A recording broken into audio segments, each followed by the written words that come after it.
Nell'episodio precedente, che puoi trovare cliccando la I in alto a destra. Primo tornante inizia a tirare, c'è da un togo che tira e dovrò alzarmi spesso sui pedali. Fortunatamente l'allenamento mi sta dando una mano. So impiantare. E guardate come impena. Vale Yellow, wow! Questa strada è stata costruita per il volere del generale Giardino, perché se si saliva da Romano de Zellino le truppe venivano colpite dal fuoco nemico. Timoriano, works to see. Ciao. Ciao. Ehi, prova a stare dietro. Eccoli! E dopo sto momento di euforia è arrivata la grande botta. È una scommessa? Sì, su YouTube. Siamo all'inizio, terzo tornante verso il quarto. C'è ancora il tocco più viabile. Pensati dopo. Sto seguendo Manuel nella salita in Graziella. Dai bomberone che ce la fai! Il Monte Grappa è diventato famoso dopo la battaglia di Caporetto. Ci furono ben 4 battaglie. 12° tornante. Ci metto tantissimo tempo perché da 2 settimane sono chiuso qui a creare un video che possa darti un sorriso. Chissà che apporta fortuna a sta caviglia messa così. Ragazzi, guardate qua. Quella di sotto che vedete è la chiesa dove siamo partiti poco fa. E si sale di tanto, quindi mi sono lasciato Manuel indietro, vediamo dov'è. Immaginatevi la salita, ok, fino lì su in cima tra gli alberi. Alla prima salita del monte avrà beccato. Adesso vediamo cosa succede quando lo troviamo. Ecco, sto scendendo e sto andando giù con la fida bottiglietta di acqua. Faccio il buon preparatore atletico. Eccoli lì. Finalmente siamo riusciti a trovare dov'era.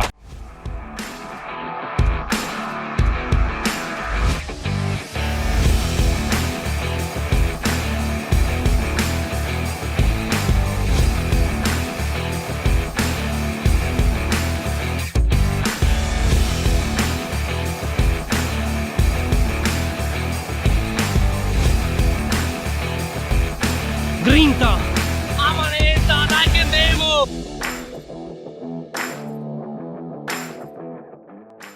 Sì, abbiamo fatto qualche 100 metri giù, però adesso l'abbiamo trovato. Sempre i piedi sui pedali, se no se ne va via.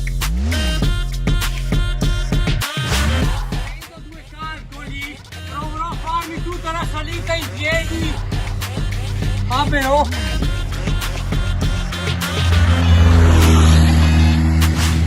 Comunque a pensarci mi viene davvero brividi, quasi commozione, lo ammetto. Forse se si andasse in una piazza d'Italia, Torino, Roma, Genova, Palermo, Milano, Vicenza, Reggio Calabria, a chiedere a dei giovani: dimmi anche le prime strofe dell'Inno d'Italia, dimmi le battaglie essenziali, non tanti penso riuscirebbero a dare una risposta. Bisognerebbe tornare a dar valore a quello che è la storia italiana, a credere nell'ideale, nel tricolore, nel verde delle nostre montagne, dei nostri prati, del bianco della neve e del rosso dei caduti. E questo rosso qui, ragazzi, ho i brividi a dirvelo, non per il freddo, ma ho poco fiato perché è commovente, ve lo dico, da italiano abbiamo una grossa responsabilità, dobbiamo, almeno parlo per me, dobbiamo rendere onore a chi ha dato il sangue per la nostra bandiera e si vede tuttora giovani contro le forze dell'ordine, non c'è rispetto e veramente tempi cambiati. E questo video possa essere visto da qualche giovane,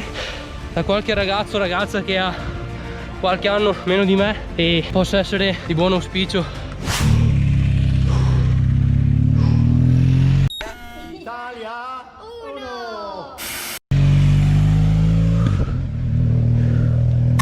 Dai che andiamo. Guardate che panorama, di cosa stiamo parlando. Da qua si buttano e ammirano tutta la pianura. Ma il Monte Grappa non è soltanto famoso per essere il monte sacro alla patria, date le battaglie che vi ci sono combattute e i diversi passaggi del Giro d'Italia, come nel Giro 2010, la cronoscalata del 2014 con partenza da Bassano del Grappa, il famoso 2024 con il doppio passaggio e quest'ultimo 2025, ma anche per essere uno dei luoghi più rinomati d'Europa per il volo libero in parapendio e deltaplano, grazie alle ottime condizioni di meteo e al paesaggio suggestivo. obiettivo. Il volo libero è praticato sul Grappa fin dagli anni 80 e Borso del Grappa è uno dei centri principali con eventi storici, come i campionati italiani del 1995 e l'Halloween Cup, nata nel 98, dove vi partecipano i migliori piloti di tutto il mondo. Infine segnalo il Trofeo Monte Grappa, che è la gara internazionale più importante della zona. Si tiene ogni anno dal 1982 durante il periodo di Pasqua. Attira piloti da tutto il mondo ed è accompagnata da eventi come il Testival, una fiera del volo libero nell'area Garden Relays. Permette di provare attrezzature e conoscere il mondo del parapendio anche per i non esperti, ma anche Nordic Walking, Running, Trekking, oltre ad altre aziende del territorio. Peccato per questa foschia, ma panorama che dovete vedere coi vostri occhi. Lunedì 10 giugno 1918. Questa mattina sono stato svegliato dai pezzi della nostra batteria. Sono infatti corso al mio posto quando già tutta la batteria era in azione. Il nostro fuoco di appoggio per qualche colpo di mano dura pochissimo. Sull'esito non conosciamo nulla di preciso. A sera 16 autocarri pieni di munizioni vengono a depositare le casse nei pressi della nostra batteria. Dopo manovra non facile e alquanto pericolosa, ritornano a Bassano. Siccome però tutti non potrebbero venire in colonna, data la ristrettezza della strada, gli autocarri vengono avanti uno per volta, onde permettere la manovra di ritorno a ciascun automezzo, non appena effettuato lo scarico. Ho accompagnato gli autocarri facendo la spola tra la batteria e l'innesto della camionabile che conduce a Montemeda e a Colformiga. Riesco anche a guidare la macchina lungo la strada. Oggi, come ieri, non è arrivata posta in batteria. Giuseppe Perrozzi. Guaglio! Comunque adesso ho un po' più di fiato e ho sempre un po' gli alberi che fanno ombra e mi proteggono. Però vi stavo dicendo, pensate ai ragazzi del 99, del 1899, partiti in guerra e a 16-17 anni per difendere la bandiera italiana. Quel senso di fatica, di sofferenza. Pensate a tutto questo, madri che vedevano i figli partire e purtroppo a volte non tornare più indietro. Pensate a questo e veramente è un colpo al cuore. E questo è per rendere grazie questo mio piccolo gesto, ma piccolo ragazzi, piccolo, questo doveroso ringraziamento a fatica, perché oltre a fatica fisica, biomeccanicamente non è facile pedalare. Quindi è un grazie a tutti gli italiani che hanno dato il loro apporto per questo paese. Grazie. Il loro apporto per questo paese. Grazie. Un bacio. Un bacio.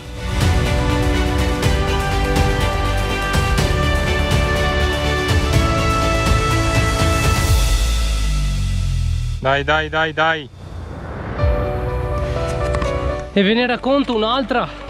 Il cimitero, l'ossario che troveremo, spero di arrivarci, in cima al Monte Grappa, è uno degli ossari più importanti d'Italia, come quello di Re di Puglia. Se non sbaglio sono seppelliti 10.295 austriaci e altrettante migliaia di italiani, di cui 10.000 non riconosciuti, gli austriaci, e solo 295 riconosciuti. Sono sepolti sul lato nord dell'ossario del Monte Grappa. Intanto 15° tornante.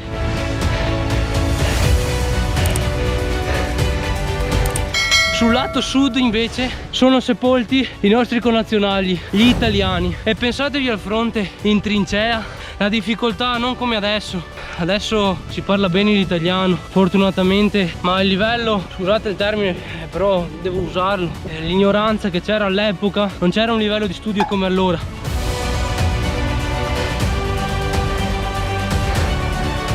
Dove siciliani, pugliesi, piemontesi, lombardi, veneti erano insieme in trincea, ognuno parlava il suo dialetto e faticavano a capirsi.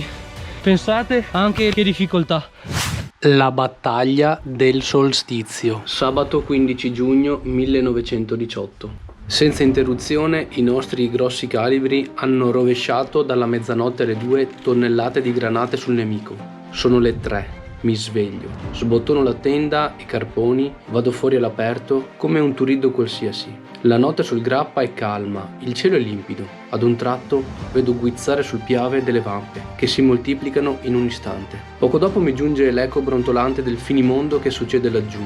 Rientro sotto la tenda. Sto per togliermi le scarpe quando un sibilo rabbioso si fa udire. Penso, ci siamo. Infatti 1000 e 1000 colpi si susseguono agli altri. Scrosci, lampi, bagliori, prorompono senza posa. Ho avuto subito l'esatta sensazione della gravità del momento, poiché ho capito che l'esercito austro-ungarico scatenava in quell'istante l'offensiva punitiva. Sotto quella sarabanda di ferro e fuoco ho avuto un attimo di perplessità. Esco significa morire, rimango significa essere ugualmente accoppati e per di più ingloriosamente. La decisione è quindi venuta fulminea. Esco. Trovo il puntatore già in azione, sul pezzo. Spariamo rispondendo violentemente al nemico che diventa via più accanito contro di noi per la precisione del tiro. Comincia a fare giorno. Ora il bombardamento è insopportabile. Col chiarore incomincio a vedere che tutto intorno è un ricamo straordinario di buche d'ogni grandezza. Quante granate. Ma noi non cediamo, si fa sempre fuoco. È il grappa, la salvezza d'Italia. Parlando di alimentazione invece, ok che qui abbiamo due malghe importanti dove sarà l'inizio del punto critico. Comunque ragazzi, che panorama. I parapendi, loro sì che guardano un bel panorama. Però ve lo faccio vedere anch'io dal mio video, dai. E parlando di alimentazione, vi stavo dicendo, ho bevuto molta acqua, sto continuando a bere acqua perché è importante idratarsi, e anche sali minerali, perché non sembra, però il sole becca e becca tanto.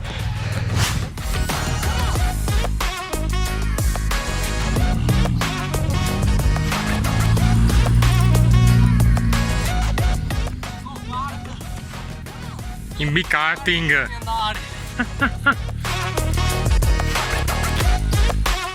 Guardate, guardate tifosi, guardate quanti tifosi abbiamo, grazie mille.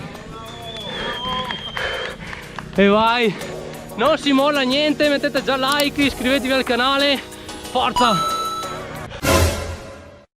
Ah, questo, ma mi questo cosa ha visto? Ci vuole. È uno sport di me. Questa qua mi vorrei due sgommate, ma che roba. Lì fa più fatica il motore, invece qua il motore sono questi due pistoni qua, cilindri a V, come piaceva al Drake Sir Enzo Ferrari. Lì come avete visto si buttano i parapendi, paesaggio stupendo. Io mi mantengo il fiato perché dovrò spingere fino a cima grappa. Cose da pazzi.